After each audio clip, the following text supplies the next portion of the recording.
நம்மளோட வாழ்க்கையில் நம்மளோட எண்ணங்களை எந்த அளவுக்கு கூர்மையாக கவனிக்கணும், அதோட முக்கியத்துவம் என்ன, நம்மளோட எண்ணங்கள் நம்மளோட வாழ்க்கையை எந்த அளவுக்கு மாற்றும் அப்படிங்கிறதுக்கான ஒரு சின்ன கதையை தான் நாம் இப்போ பார்க்க போகிறோம்.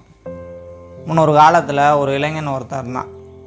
அவன் தினமும் காலையில் வேலைக்கு போயிட்டு சாயங்காலம் வீட்டுக்கு வருவான். வீட்டுக்கு இரவு சமைச்சு சாப்பிட்டு படுத்து தூங்கிட்டு மறுபடியும் காலையில் வேலைக்கு போக ஆரம்பிச்சிருவான். இதே மாதிரி தான் அவனோட வாழ்க்கை போயிட்டு இருந்தது. அந்த மாதிரி வேலைக்கு போகிற வருமானத்தை வச்சு தான் அவன் அவனோட வாழ்க்கையை நடத்திக்கிட்டு இருந்தான். ஒரு நாள் வேலைக்கு போனான். எந்த வேலையும் கிடைக்கவே இல்லை.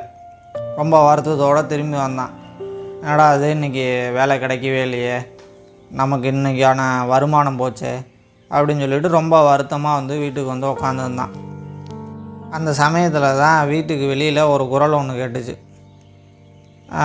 வேலைக்கு யாராவது ஆள் கிடைக்குமா, ஆள் யாராவது இருக்கீங்களா அப்படின்னு சொல்லிட்டு வேகமாக வெளியில் பார்த்தான்.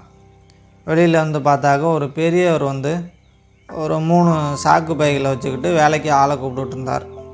வேகமாக போய், ஐயா பெரியவரை, உங்களோட வேலையை என்னால் செய்ய முடியும், என்ன வேலை செய்யணும் சொல்லுங்கள் அப்படின்னு சொல்லிட்டு கேட்டேன்.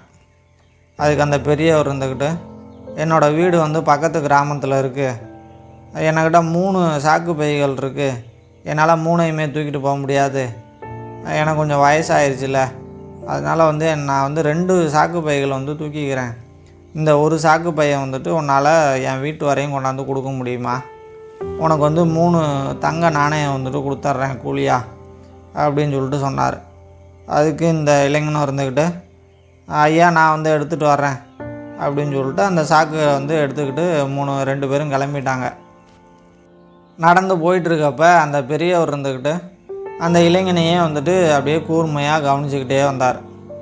இதை அவன் பார்த்துட்டு, ஐயா நான் அந்த சாக்கு பையை எடுத்துக்கிட்டு ஓடிடலாம் மாட்டேன், நீங்கள் என்னை நம்பலாம், இந்த பை ரொம்ப கனமாக இருக்குதே, இதுக்குள்ளே என்ன இருக்குது அப்படின்னு சொல்லிட்டு கேட்டான். அதுக்கு அந்த பெரியவர் இந்த பை முழுக்கமே வெண்கல நாணயங்கள்லாம் இருக்குது, அதனால தான் பயமாக இருக்குது, இந்த காலத்தில் யாரை நம்ப முடியுது அப்படின்னு சொல்லிட்டு சொன்னார். சரின்னு சொல்லிவிட்டு 2 பேரும் அந்த பைகளை தூக்கிக்கிட்டு நடந்து போயிட்டுருந்தாங்க. போகிற வழியில் ஆற்றை கடக்க வேண்டியதாக இருந்தது. இந்த இளைஞன் வேகமாக ஆற்றுல இறங்கி கடந்து போயிட்டான். இப்போ இந்த பெரியவர்னால் கடக்க முடியல, இந்த சைடு கரையிலே நின்றுட்டுருந்தார். அந்தாண்ட கரையில் நின்றுக்கிட்டு ஐயா பெரியவர், ஏன் அங்கேயே நின்றுட்டீங்க, வாங்க அப்படின்னு சொல்லிட்டு சொன்னான். அதுக்கு அந்த பெரியவர் எனக்கு வயசாகிருச்சுல, அதனால் என்னால் இந்த 2 பைகளையும் தூக்கிட்டு இந்த ஆற்றை கடந்து வந்தேன் அப்படின்னாக்க நான் ஆற்றுல மூழ்கிடுவேன், அதனால் என்னோடய இன்னொரு பையன் உன்னால் எடுத்துக்க முடியுமா, நான் உனக்கு கூலியாக இன்னொரு 3 நாணயம் கொடுத்துட்றேன் அப்படின்னு சொன்னார். இவனும் சரின்னு சம்மதிச்சுட்டு இன்னொரு அந்த சாக்கு பையன் எடுத்துக்கிட்டு அந்த பெரியவரையும் கூட்டிக்கிட்டு ஆற்றை கடந்து இங்கிட்ட வந்துட்டாங்க. இங்கிட்ட மறுபடியும் நடந்து போயிட்டுருக்காங்க. போயிட்டுருக்கப்ப அந்த பெரியவர் இவனையே தயங்கி பார்த்துக்கிட்டு இருந்தார். இவன் மறுபடியும் ஐயா பெரியவரை, நீங்கள் கொடுக்குற கூலியே எனக்கு போதும், நான் இதுக்கெல்லாம் ஆசைப்பட மாட்டேன், நீங்கள் கவலைப்படாமல் நீங்கள் என்னையை நம்பலாம் அப்படின்னு சொன்னான். 2 பேரும் போயிட்டுருந்தாங்க. போயிட்டுருக்கப்ப இப்போ மலை ஏற வேண்டிய ஒரு சூழ்நிலை வந்தது. இந்த மலையை ஏறி கீழே இறங்கினாக்க அவரோட கிராமம். அந்த மலையை ஏறுறப்ப இவன் பாட்டுக்கு வேகமாக ஏறி போயிட்டான். அவர் கீழே நின்றுட்டுருந்தார்.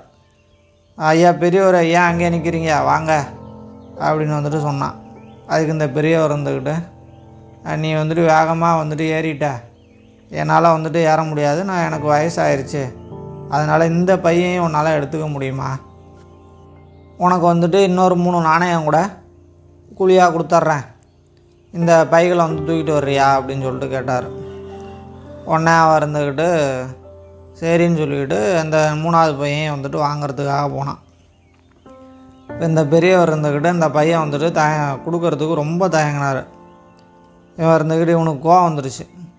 ஐயா பெரியவரை, நான் தான் உங்கள்கிட்ட ஏற்கனவே சொன்னேன், நான் ஏமாற்றிட்டெல்லாம் ஓடிட மாட்டேன், நீங்கள் என்னை நம்பலாம், அப்படின்னு சொல்லிட்டு கோபத்தில் வந்து பயங்கரமாக கத்தினான். இந்த பெரியவர் இருந்துக்கிட்டு, இந்த காலத்தில் யாரப்பா நம்ப முடியுது, இந்த சாக்கு பை முழுக்குமே வந்து தங்க நாணயங்கள்லாம் இருக்குது, நீ எடுத்துகிட்டு ஓடிட்ட அப்படின்னாக்க உன்னை துரத்தி பிடிக்கிறதுக்கு கூட என்னால் முடியாது. நான் வந்துட்டு எனக்கு ரொம்ப வயசாகிடுச்சு, அதனால தான் வந்துட்டு இவ்வளோ தயங்குறேன் அப்படின்னு வந்துட்டு இந்த பெரியவர் வந்துட்டு சொன்னார். சரின்னு சொல்லிவிட்டு அந்த 3வது பையன் வாங்கிக்கிட்டு நடக்க ஆரம்பித்தாங்க. வந்துக்கிட்டு வேகமாக வந்துட்டு அந்த 3 பைகளையும் தூக்கிக்கிட்டு மேலே ஏறினான். இவரோட சக்திக்கு தகுந்த மாதிரி அப்படியே பொறுமையாக வந்துட்டு ஏறி வந்துட்டு இருந்தார். இப்போ இந்த 3 பைகளையும் தூக்கிட்டு போனான் பாருங்க இல்லைங்க, அவனுக்குள்ளார திடீர்னு ஒரு எண்ணம், இந்த 3 பைகளையும் நம்ம வந்து தூக்கிட்டு ஓடிட்டோம் அப்படின்னாக்க இந்த பெரியவர்னால நம்மளை பிடிக்க முடியாது, இதெல்லாம் நம்ம எடுத்துகிட்டு போனோம் அப்படின்னாக்க நம்ம வந்து பெரிய பணக்காரன் ஆயிடுவோம், அது மட்டும் இல்லை ரொம்ப அழகான பெண்ணை திருமணம் செஞ்சுக்கிட்டு நாம் வந்துட்டு ரொம்ப மரியாதையாக வந்துட்டு நாம் வாழலாம், நமக்கு மதிப்பும் மரியாதையும் வந்துட்டு ரொம்ப ஜாஸ்தி ஆயிரும், இந்த பெரியவருக்கு வயசாகிடுச்சு, இவரோட காலமே முடிஞ்சிருச்சு, இதெல்லாம் வச்சுக்கிட்டு இவர் என்ன பண்ண போகிறாரு, நமக்கு வந்துட்டு நிறையா வயசு இருக்குது, அதனால் வந்துட்டு நாம் இந்த பைகளை வந்து தூக்கிட்டு ஓடிடுவோம் அப்படின்னு இவனுக்குள்ளார ஒரு எண்ணம். அதோடு மட்டும் இல்லாமல் தூக்கிக்கிட்டும் ஓட ஆரம்பிச்சிட்டான். வீட்டுக்கு நேராக ஓடி போய் அந்த பைகளை வச்சுட்டு, அப்பாடா நம்ம இனிமேல் வந்துட்டு பணக்காரன் அப்படின்னு சொல்லிவிட்டு அந்த தங்க நாணயம் இருந்ததில்ல அந்த பையன் வந்துட்டு வேகமாக வந்துட்டு திறந்து பார்த்தான். திறந்து பார்த்த இவனுக்கு வந்துட்டு பேரதிர்ச்சியாக இருந்தது. ஏன்னா அந்த பைகளில் எதுலேயுமே வந்துட்டு தங்கம் வெள்ளின்னு எதுவுமே இல்லை. அதுக்குள்ளார வந்துட்டு கூழாங்கற்களும் ஒரு கடிதமும் மட்டும்தான் இருந்தது. அந்த கடிதத்தை வந்துட்டு வேகமாக பிரித்து படித்தான்.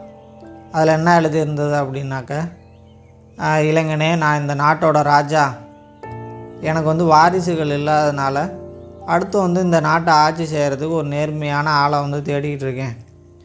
நீ மட்டும் இந்த பைகளை தூக்கிக்கிட்டு ஓடாமல் இருந்த அப்படின்னாக்க உன்னைய வந்து வாரிசாக வந்து தத்தெடுத்து இந்த நாட்டை வந்து ஆட்சி செய்ய வைக்கலாம் அப்படின்னு நினச்சிக்கிட்டு இருந்தேன்.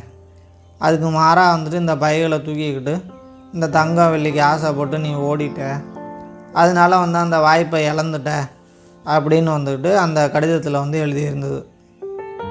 இதை படித்த இவனுக்கு வந்துட்டு அழுக தாங்கலை. எவ்வளோ பெரிய வாய்ப்பை வந்து நம்ம இழந்துட்டோம்.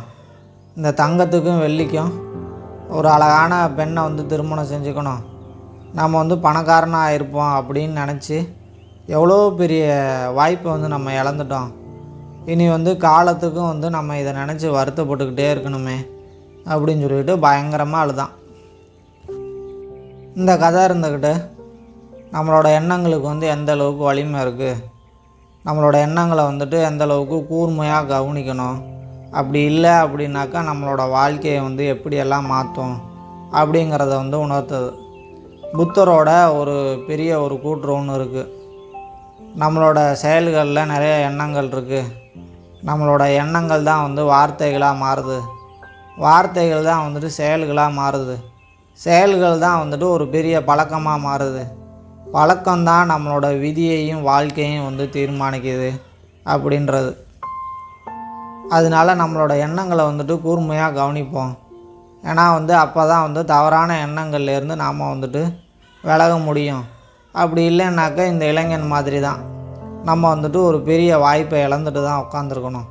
அதனால் நம்ம எப்போதுமே வந்து நேர்மையாக சிந்திப்போம், நேர்மறையான எண்ணங்களை மட்டும் வச்சுருப்போம், நம்மளோட வாழ்க்கையை வந்துட்டு அடுத்தடுத்து முன்னேற்ற பாதையை நோக்கியே கொண்டு செல்வோம் அப்படின்னு சொல்லிட்டு நான் இந்த கதையை நான் முடிச்சுக்கிறேன். அடுத்த ஒரு நல்ல கதையில் பார்க்கலாம். நம்ம சேனலை சப்ஸ்கிரைப் பண்ணாதவங்க மறக்காமல் சப்ஸ்கிரைப் பண்ணிக்கோங்க. நன்றி, வணக்கம்.